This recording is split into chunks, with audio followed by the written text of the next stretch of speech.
Jai Radha Madhava Kunja Bihare.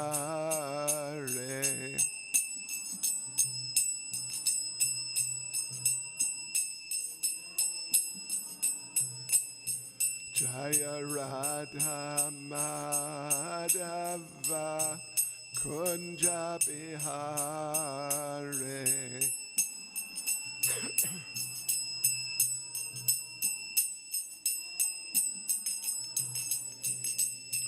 Gopi Jana Balava Giribaradhare.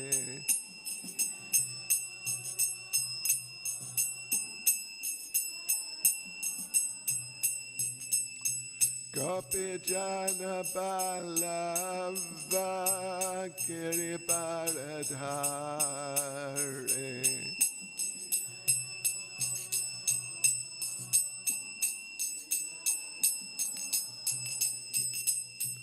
Yashodanandana Vraja Janaranjana.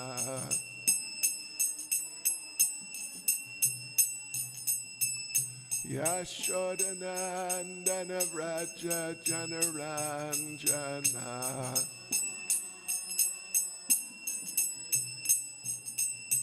Yamunatiravanachare.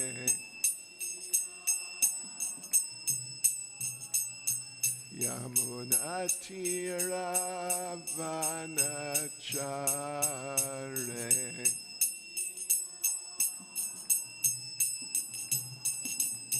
Jaya Radha Madhava Kunja Bihare.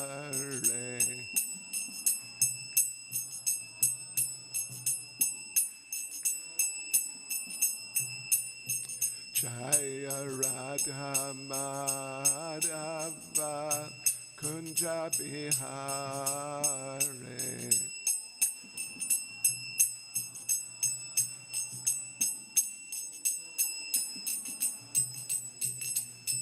Gopi Jana Balava Giribaradhare.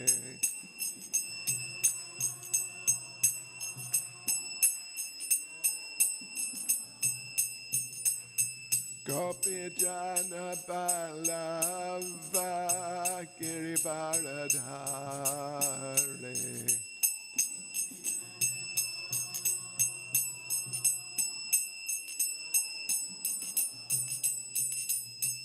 Yashodanandana Vraja Janaranjana.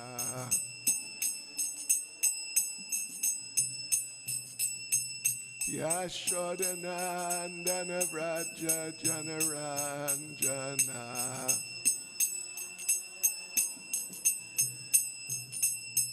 Yamunatiravanachare.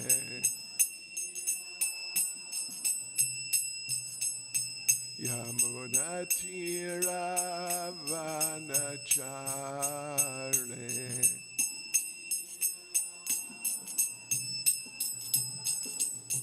Jaya Radha Madhava Kunja Bihare.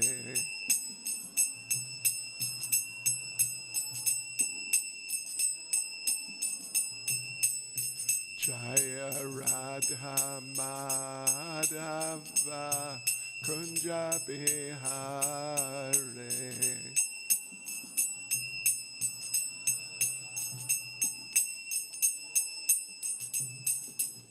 Jai Prabhupada, Jai Prabhupada, Jai Prabhupada, Jai Prabhupada.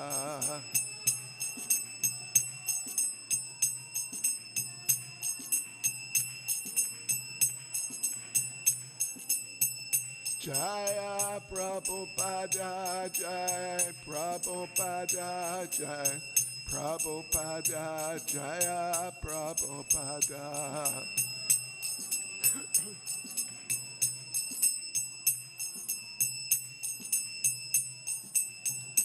Jai Jai Prabhupada, Prabhupada, Prabhupada, Prabhupada.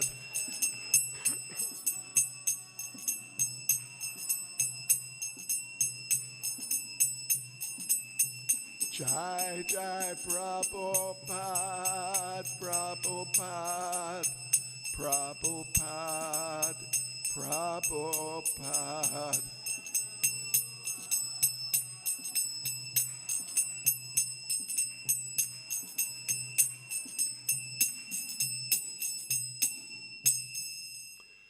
Jai Vishnupad Paramahangsa Parivrajacharya Status Srimad. His Divine Grace, A.C. Bhaktivedanta Swami, Srila Prabhupada Ki, ISKCON's founder Acharya Srila Prabhupada Ki, Grantaraj Srimad Bhagavatam Ki, Shishi Radha Radhanath Ki, Sri Giri Govardhan Ki, Sri Caitanya Mahaprabhu Ki, Sri Gopanima Mahotsava Ki, Gopremanande. All glories to the Desamal devotees. All glories to the Desamal devotees. All glories to the Desamal devotees. All glories to Sri Guru and Sri Gauranga. All glories to Srila Prabhupada.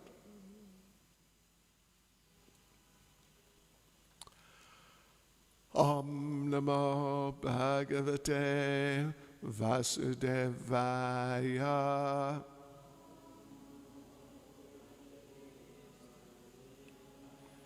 Om Namo Bhagavate Vasudevaya.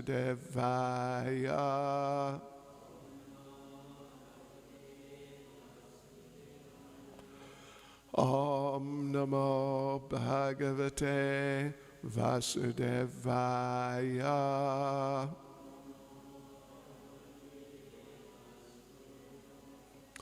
Srimad Bhagavatam, Canto 4, Chapter 3, talks between Lord Shiva and Sati. Text 19. Text 19, yes. Tataribhir na vyatate shilimukai shete arditango hridayena duyata svanam yata vakra diyam duruktibhir diva nisham tapyate marma tadita tatarabirna vyatate shalimukai sheter ditango hridayena duyata svanam yata vakra diyam duruktabir divanisham tapyati marmatadita tatarabirna vyatate shalimukai sheter ditango hridayena duyata svanam yata vakra diyam duruktabir divanisham tapyati marmatadita tatarabirna vyatate shalimukai sheter ditango hridayena duyata Svanam yata vakradiyam duruktibir. Divanisham tapyati marmatadita.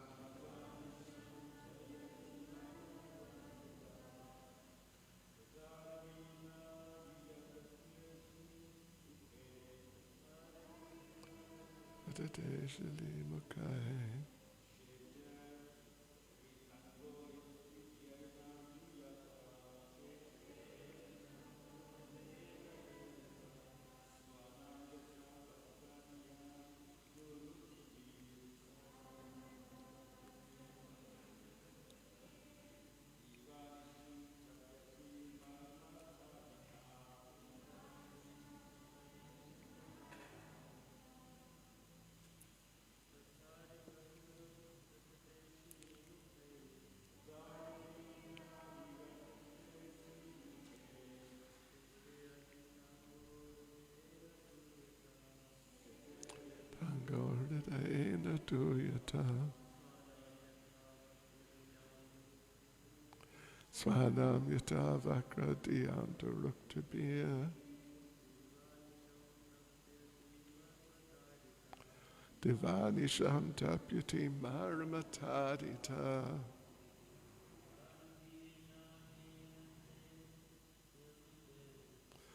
Tatarabhirna vyatate shilimukai.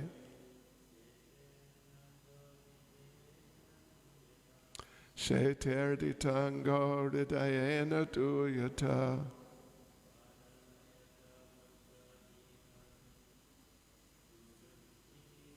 Svanam yata vakradiyam duruktibir.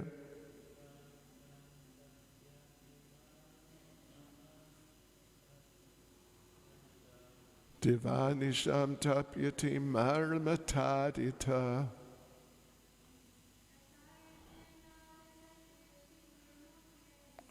Rabhirna vyatate shalimukai.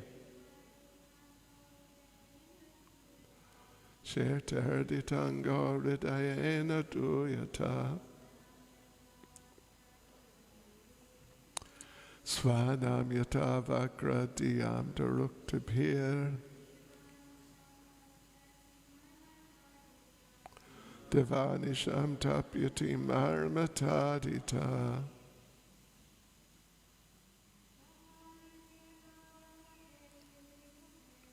Tatarabhirna vyatate shalimukai. Sheterditangordidayena duyata. Svanam yata vakradiyam duruktibir. Divanisham tapyati marmatadita. Tata so aribhi enemy na not vyatate is hurt shalimukai by the arrows. Shete rests ardita aggrieved. Anga apart. Hridayena by the heart. Duyata grieving. Svanam of relatives. Yata as. Vakradiyam deceitful. Duruktibhi by harsh words. Divanisham day and night. Tapyati suffers. Marmatadita one whose feelings are hurt. Translation. Lord Shiva continued, if one is hurt by the arrows of an enemy, one is not as aggrieved as when cut by the unkind words of a relative, for such grief continues to rend one's heart day and night. Purport by Srila Prabhupada. Sati might have concluded that she would take the risk of going to her father's house, and even if her father spoke unkindly against her, she would be tolerant, as a son sometimes tolerates the reproaches of his parents. But Lord Shiva reminded her that she would not be able to tolerate such unkind words, because natural psychology dictates that although one can suffer harm from an enemy and not mind so much, because pain inflicted by an enemy is natural, but when one is hurt by the strong words of a relative, one suffers the effects continually, day and night, and sometimes the injury becomes so intolerable that one commits suicide.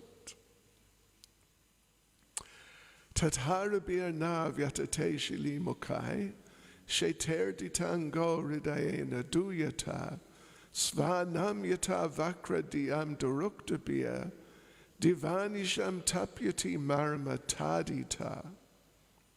Lord Shiva continued, if one is hurt by the arrows of an enemy, one is not as aggrieved as when cut by the unkind words of a relative, for such grief continues to rend one's heart day and night.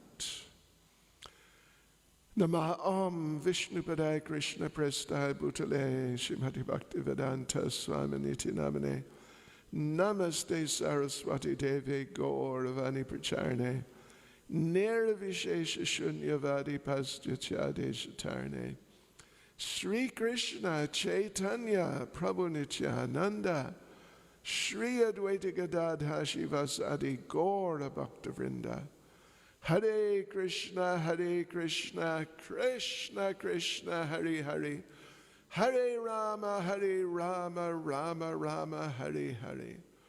Vanchakalpatarubhyascha kripa sindhubhya evacha, Patitanam pavanebhyo vaishnavebhyo namo namaha. Srila Prabhupada ki jai. So Lord Chaitanya is continuing his very profound and very clear advice to Sati. Who did I say? Lord Chaitanya. Jai, Lord Chaitanya. Sri Gopanima ki jai. Yeah, Lord Shiva. So Lord Shiva is continuing his advice. And of course, it's excellent advice. It's the right advice. It's just correct. Because he is such an extremely, just incredibly intelligent person generally. So people like that, they can understand due to different circumstances now what will happen in the future or the near future. Something like that, because people are sort of predictable. Once you get to know people well enough, then you can, of course, sometimes something extraordinary may happen, but in so many cases, when you get to know people well enough, then you'll know that if the situation is like this, that person is going to react in this way. and so often you'll be right. And so Lord Shiva is right, because he understands Daksha. He knows Daksha is not going to be nice. He's still in the same offensive, deeply offensive mood. And Sati is going to be the target for that. Lord Shiva knows. I mean, you could say he knows. Definitely he assumes. And he assumes correctly because he's so knowledgeable in such subjects, which otherwise other people like Sati, as Srila Prabhupada mentions here, she may have concluded that there'll be a risk. My father, he may get worked up about it and say something bad again, but it's okay, I'll tolerate. And, the benefit, as she sees it, of getting the association of her mother, who is actually affectionate, and her sisters, she has a whole lot of sisters, they'll all be there, and various other relatives and friends.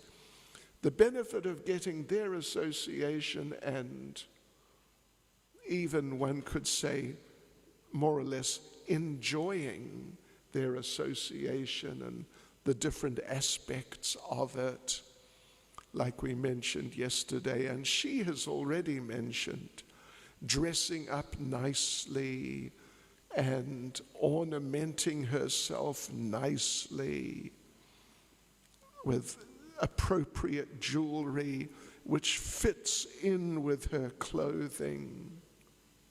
You know about these things, right? Of course you do. That all the pleasure she's going to get from these things, and from being appreciated by her relatives and friends. The benefit, you could say, or the enjoyment she's going to get from that will be worth tolerating the discomfort of having to put up with her father, who she assumes is going to say some not nice things. Just like where there used to be, in New Vrindavan, we've mentioned before, back in the old days, I remember when I visited there in 1978, there was a weekly or monthly, maybe monthly, little newsletter that came out, Confessions of a Prasadam Addict. And he would evaluate all the feasts that had taken place. And he made the point, I read one, and I remember that he made the point that on Sunday, devotees, he would not eat breakfast because the feast was coming up in the sort of early afternoon or whatever. So he wouldn't eat breakfast, which of course, is generally it's a bit of an austerity or something. But he explained that there's a problem with eating breakfast on a Sunday, is that the rather sort of normal breakfast prasadam on Sunday, which is nothing special, particularly in New Vrindavan, it was nothing special at all. Porridge with water. Yeah. But it was worth that. Well, if you had the breakfast, which was sort of like, pretty transcendentally blasé, then you just wouldn't be able to get into the feast, into the special things. So like this, you tolerate one thing to maximize another thing. Yeah. And even Srila Bhaktisiddhanta, if you read his essay about Vatsasura, who came in the form of a calf, not a cow or a bull, but a baby, a calf.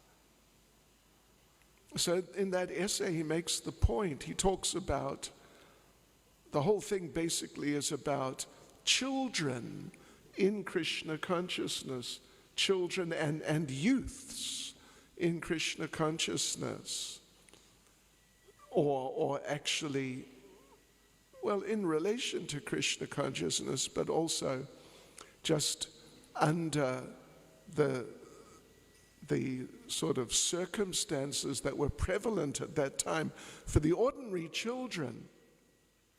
And he made the point, and it's an interesting point, that when people are children, when people are very young, then, for example, or particularly even, he said, they're not allowed to take intoxicants, like drink liquor.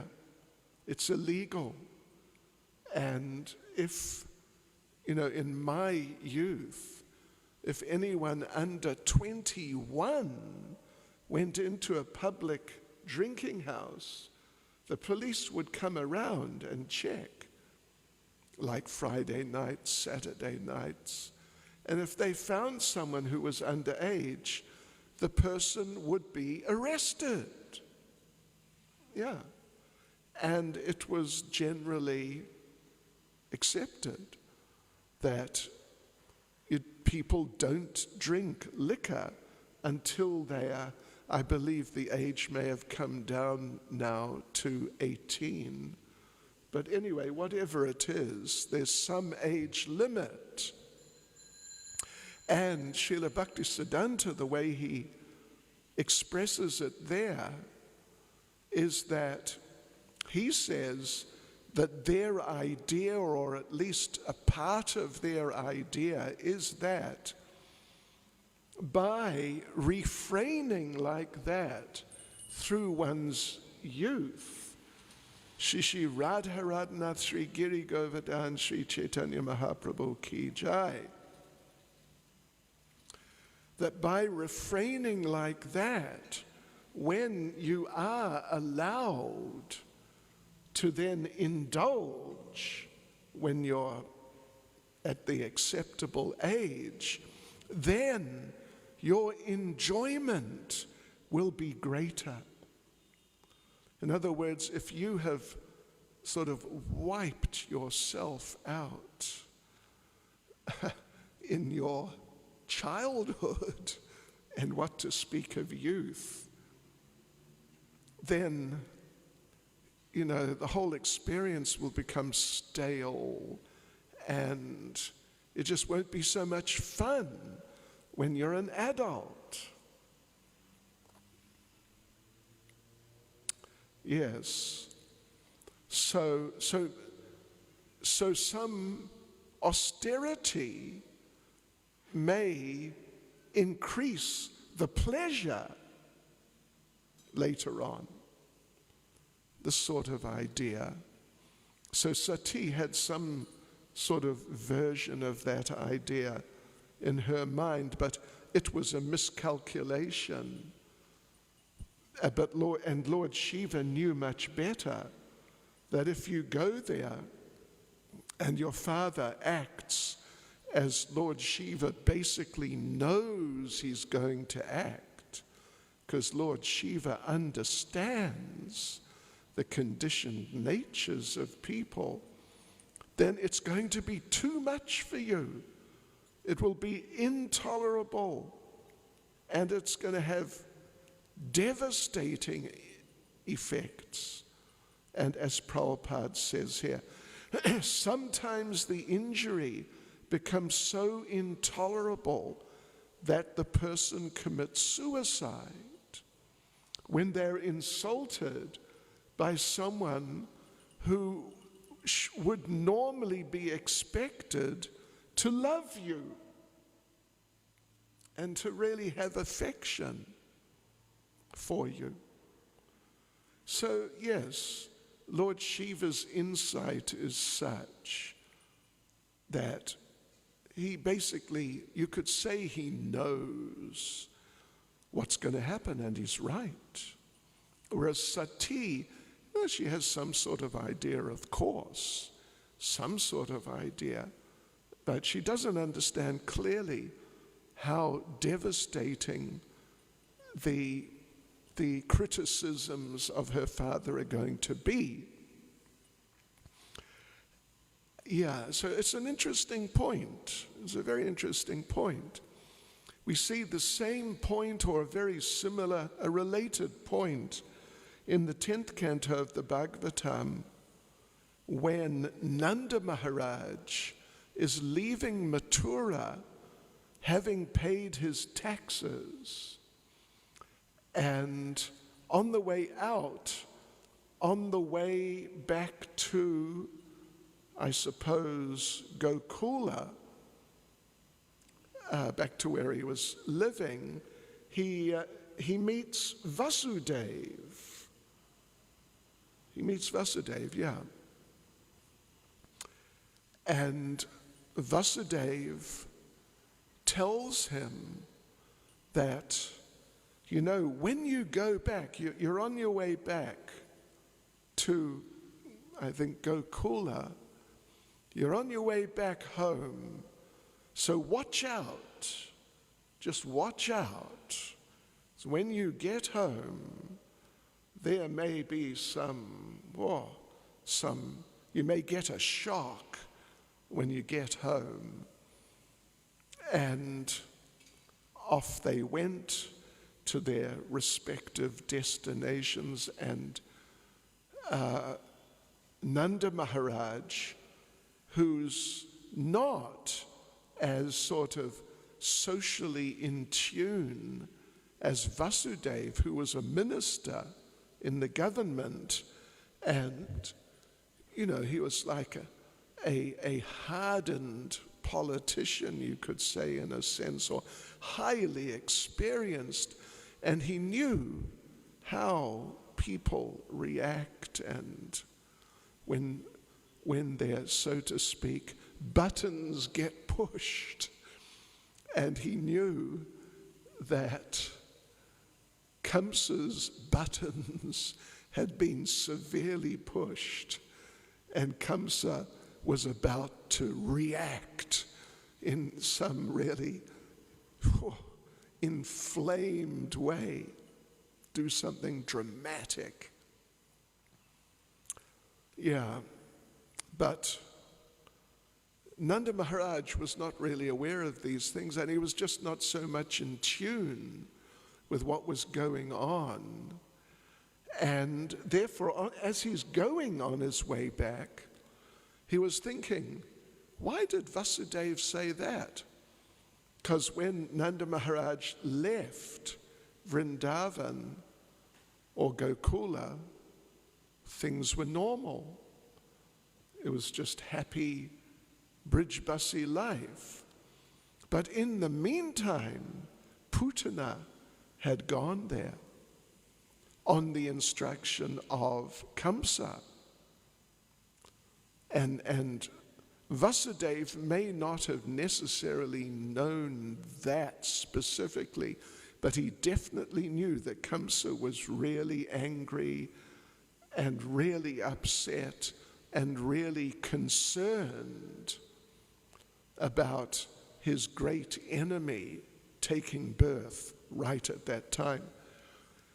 So Nanda Maharaj was wondering, and then he got back, and there was the dead body of Putana, massive, gigantic, some kilometers long, like just an incredibly massive giantess dead.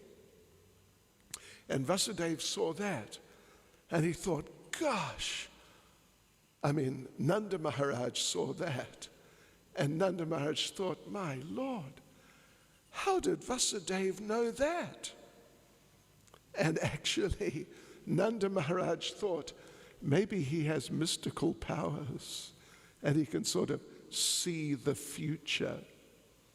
But it wasn't that. It wasn't that. It was just that Vasudeva understood people and how they will act and react under different circumstances.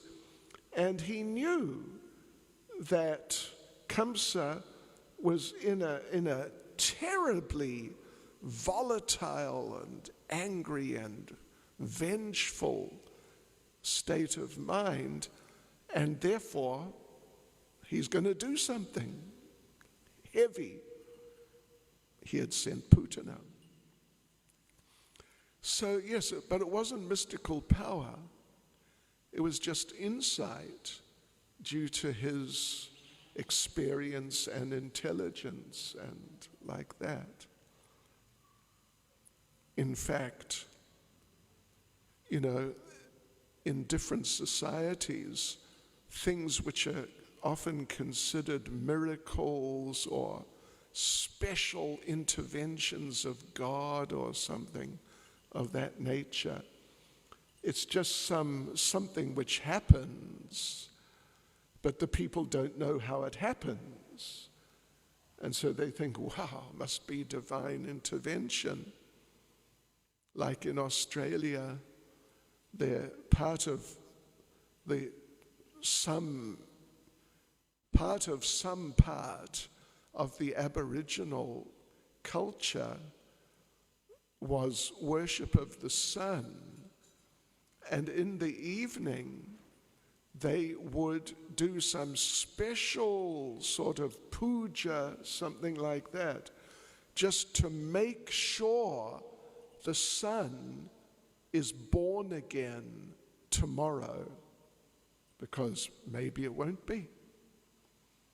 And so they do that, some sort of religious observance, and sure enough, the next day the sun would be born again or rise again, and this, therefore they would say, just see, our puja worked. But it's actually just the way things work in this world. So yeah, here we see Sati might have concluded in a certain way that, my father, he's a bit wild these days. He'll say something, but I'll tolerate it. And it won't bother me so much because it's going to be so nice. I'll be so happy and seeing everyone and all of that. So it's okay, I'll go. But Lord Shiva knows that it's not going to work like that because he has deeper insight. And we see in Krishna consciousness, in Srila Prabhupada, and in Krishna consciousness in general, so many understandings are there about life and people and how they think and what the consequences will be of how they think and how they act. And so much insight to what people are going to do to themselves, what people are going to do to society, what people are going to do to this planet. Yeah, so much insight is there, which the sort of average person in the street never thought about. It's just not equipped with the understandings, the insight to know how things work in this material world. So Srila Prabhupada in the purport focuses on the point of the sort of the relative effect effects of being attacked by a known enemy, and being attacked by someone who, like a relative or a friend, someone who would normally be expected to be close and be affectionate, and who would not be expected to ever do anything like that at all. So of course the enemy, what can you expect? What can you expect? You can only expect that they're going to try their best to attack you and just do you harm. So if they do that, or if they try to do that, then it's not going to be like, wow, I can't believe it. You know, a shock. How could the person do it? In fact, interesting little point, small point, but it's interesting. I found it interesting. In the Sanskrit, in the beginning of the second line is the word shete, which means rests or sleeps, that sort of thing. And Srila Vishwanath Chakravarti Thakur and Srila Jiva Goswami, they both make the point that as the verse says, if one is hurt by the arrows of an enemy, if one is attacked by the enemy, still the effect on your mind, like the emotional effect in terms of, you know, why did the person attack me? If you're attacked by an enemy, that night you will be able to sleep. Whereas if you're attacked by a relative or a friend, such grief continues to rend one's heart day and night, and you won't be able to sleep.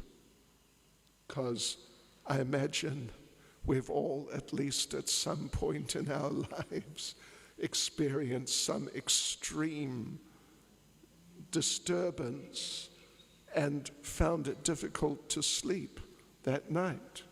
Did it ever happen to you? Never. Yes. Happened. Yeah, I assume it's happened, because that's life in this world. But so the point that they bring out is that even if you're attacked by an enemy, and even if they wound you physically, but still that night you may be able to sleep, because your mind will not be thinking, why did they do that? How could they do that? That sort of thing. But if you're attacked by a relative or a friend, then you may, just for days and weeks and months, you may be just in a state of great disturbance. How could my mother or my father or my brother or my friend do this? How could they do it? It's just, it's so disturbing.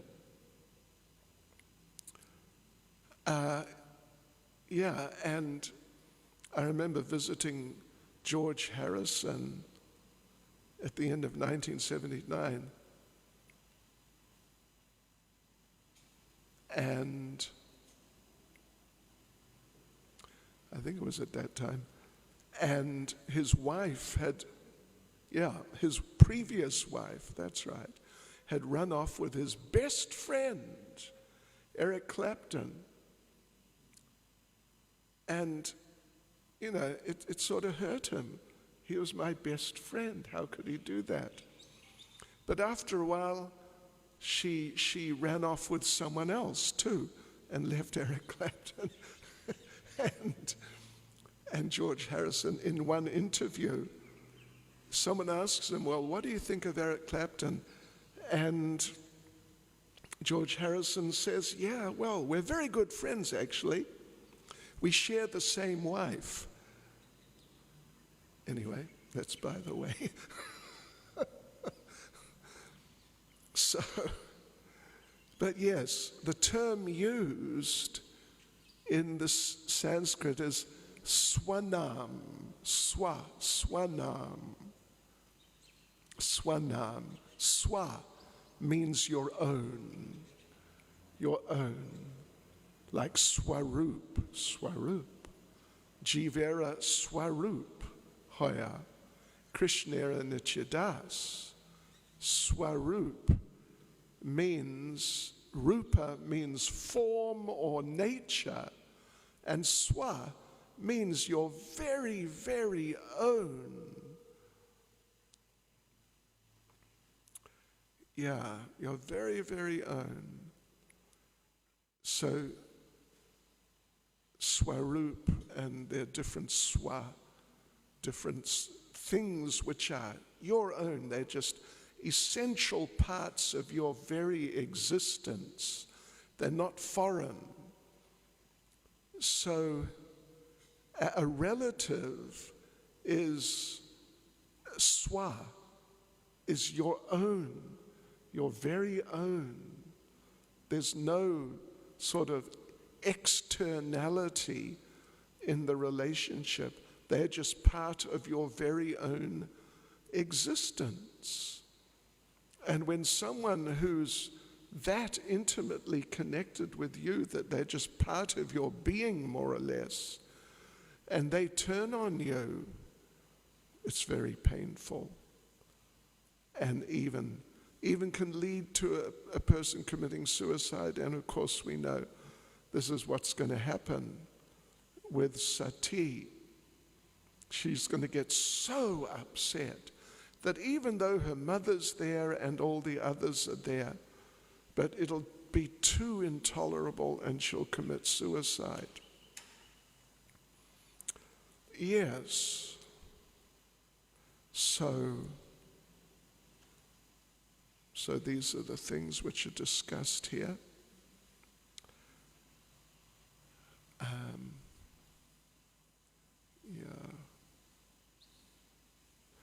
What's the verse? I want to just check something.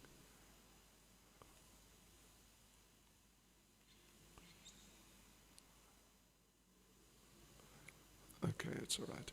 Okay, Hare Krishna. Any comment or question?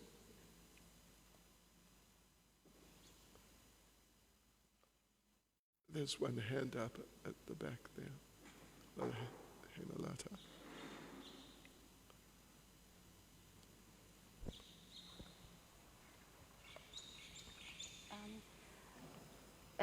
You mentioned about this ceremony that Maoris do in the end of the day for the sun to come up. Would they still get some sort of benefit from this roundabout Surya worship? Okay, you're referring to that, the practice. Yeah.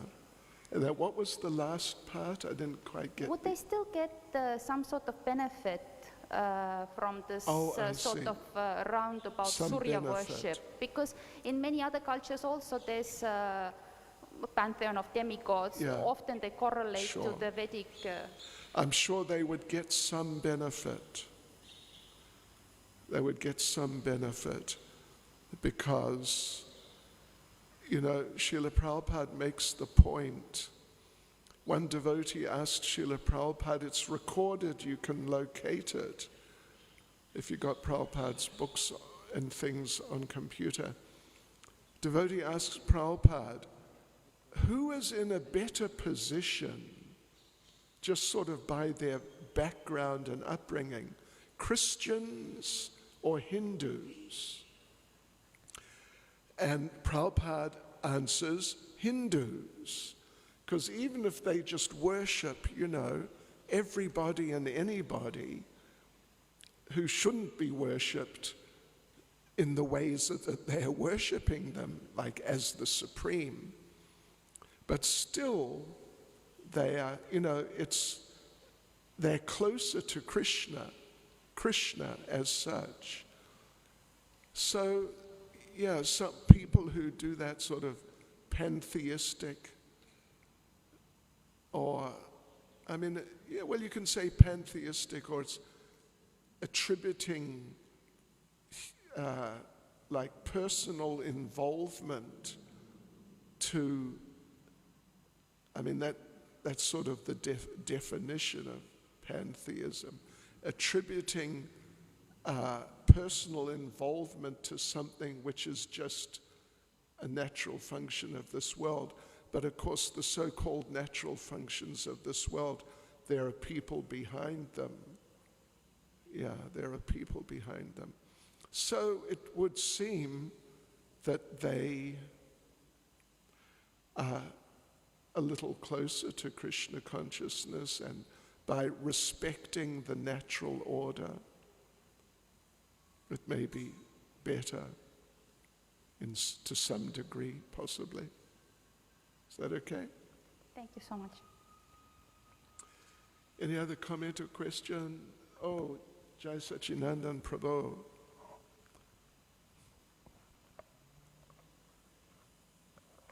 Thank you, Maharaj, for that very philosophical class. You mentioned like Sati was going with some expectation to her fathers for the function. And I was thinking also like maybe parallels to what Arjuna was experiencing in his dilemma. Arjuna?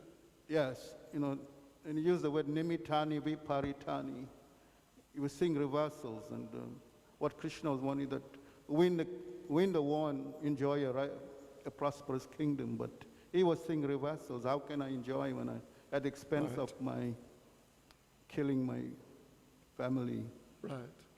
Yes, that's a good point. Thank you. Thank you very much. I think Swarup Damodar Prabhu may want to make a comment. Anyway, or not. Maharaj, Sati is receiving such intelligent advice from the most intelligent person, and she doesn't have the capacity to, she sort of acknowledges in some way, but still she's so moved to want to follow her desires. And we may find that in our own lives as devotees, and so how can we avoid that type of a situation, that we can be surrounded by all good advice and association, but we are still so overwhelmed? Yes, sure, that's a very good point. And it happens. Of course it happens. I would say, like on a very foundational level, it's a point related to faith. The stronger our faith is in Krishna consciousness and Prabhupada and just Krishna consciousness, the more easily and the more clear it will be that we can't just indulge in some sort of borderline sort of what we may feel is borderline but may actually be detrimental. But if there isn't so much faith, then one won't be able to take the good advice so seriously, and one will just sort of gravitate towards those questionable things, or perhaps worse than questionable, or at least things which are not the best for our Krishna consciousness. So I would say that on a basic level, it's a question of faith. And, of course, because devotees have their degrees of faith, but generally they have enough degrees of faith that they follow the regulative principles. And, it's clear I follow the regulative principles, not like, I try to follow them or something like that. Because for many people who are more, you can say devotees, but they're more sort of marginal in position. They don't always follow all the regulative principles, although they're connected with Krishna consciousness. Yeah. I was just thinking last couple of days about one devotee who became a Ritvik. And I asked his daughter on Sunday, so, I haven't seen the father for years, what's he doing? And she said, oh, well, he's sort of carrying on. And you know what she said? He's going to the river ranch, or whatever it's called these days. And I thought, I see. So, to become Ritvik means a person's faith in a very important aspect of Krishna consciousness. When the person's faith has been undermined, and therefore they're consciously engaged in something which is detrimental, although they're doing many other things which are, normal Krishna conscious things. Yeah. Is that okay? Hare Krishna. Hare Krishna. Srila Prabhupada ki jai.